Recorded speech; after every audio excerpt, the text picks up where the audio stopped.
Buying clothes has never been easier. The shapes, the designs, they are just so fascinating that we can't resist.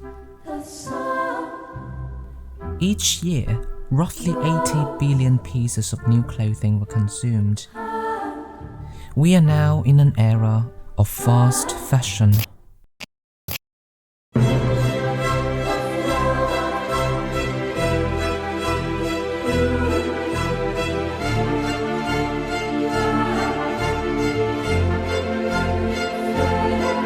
Led by globalization, competition, and obsession, the growth of fashion industry nearly doubled in the past 2 decades. Countries all around the world encountered a solid economic growth.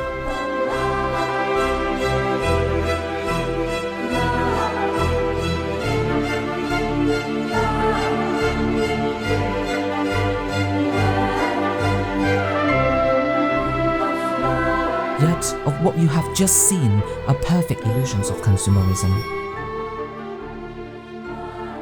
The world doesn't look the same way.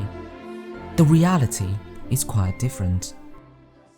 How polluted the air is around us, especially for children. The Arctic is warming twice as fast as the rest of the planet. And its dangerously polluted air is putting millions at risk. Breathing this kind of air for an hour can reduce a person's life expectancy by 20 minutes. And fairy tales of eternal economic growth. How dare you! 能见度不到10米。 Barely see the river. It's just covered in plastic.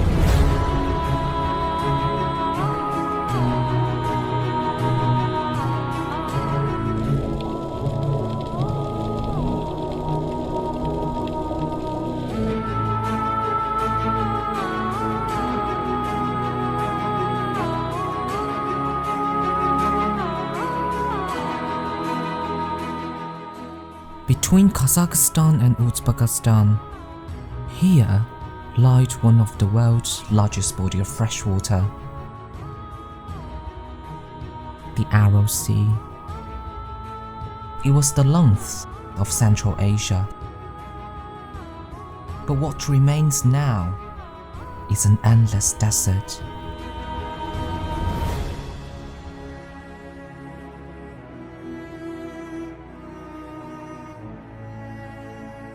For some people, cotton is the white gold. It's a trading commodity that is worth more than $5 billion a year.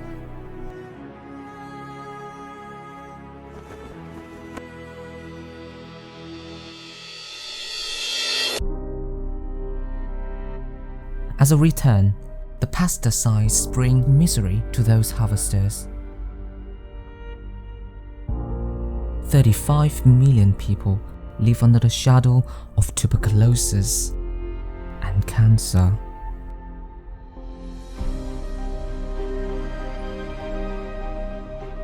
This is a piece of classic white t-shirt. If I'm going to produce a piece of it, you consume me 8 glasses of water every day for the next 3.5 years.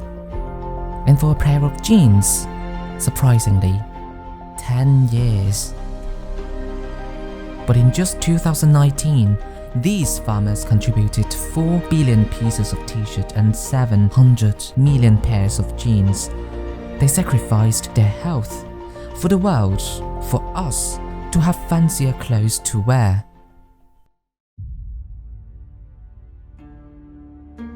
But long before t-shirt and jeans conquered the world, Japan is one of the oldest countries that dress differently than the others.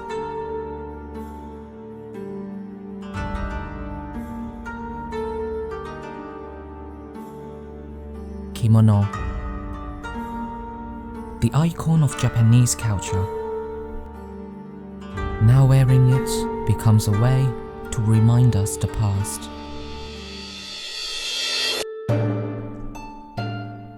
Globalization faded the color of this world. Just like Japan, many other countries made their decisions too.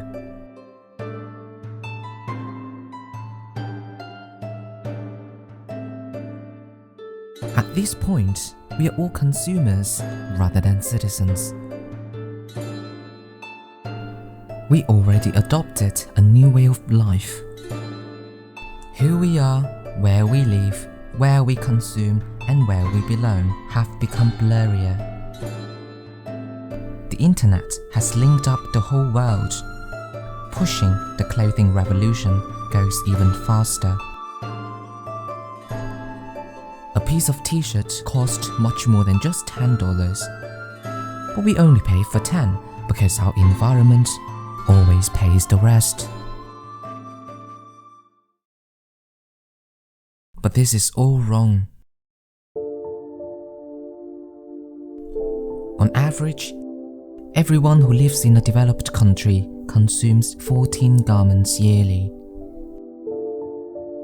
The world as a whole produced more than 80 billion pieces of clothes in 2019, while the world has only 77 billion people to serve. Maybe we should ask ourselves, how many clothes did we buy? And how many of them do we actually need?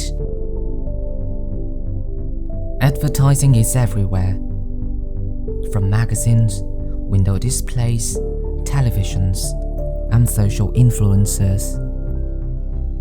We are constantly baited by personalized advertisement. Today, buying desire is no longer enough. The fast fashion created our unethical need. Marketing uses big data to target us personally.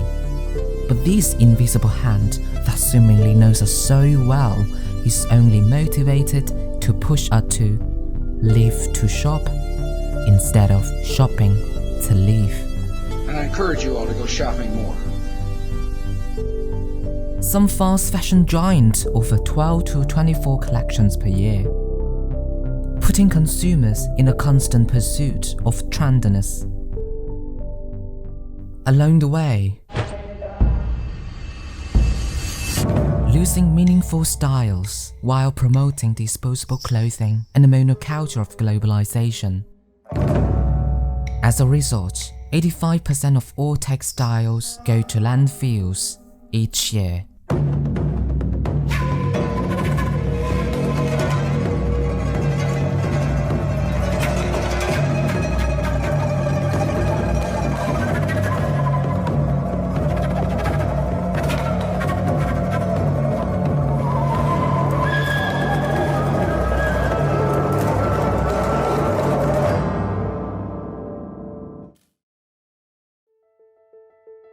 There are 195 countries in total according to the United Nations.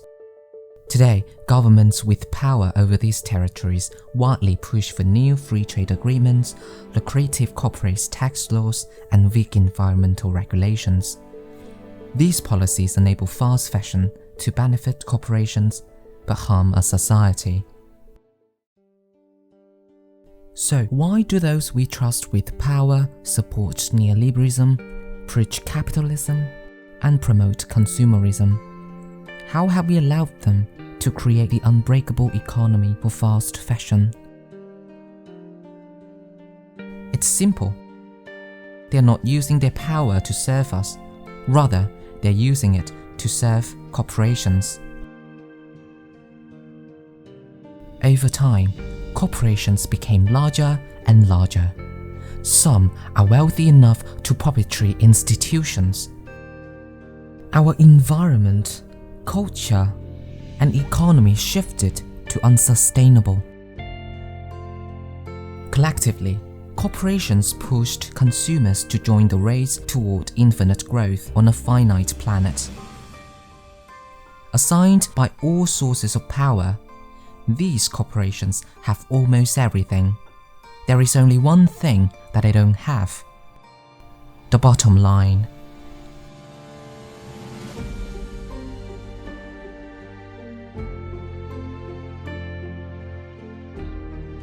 If you ask the struggling local seamstress, industrially diseased cotton picker, or child textile milk worker, fast fashion is one of the many problems driving our race to nowhere. It's time for us to slow down. It's been 40 years since we first brought the word climate change into public attention. Until now, nothing has been changed. At this point, global warming is already inevitable. Is it too late? It's too late for those who have long gone and extinct under the effect of climate change. But it's not too late for us. We still have time to make changes before it's too late. But the question is, will we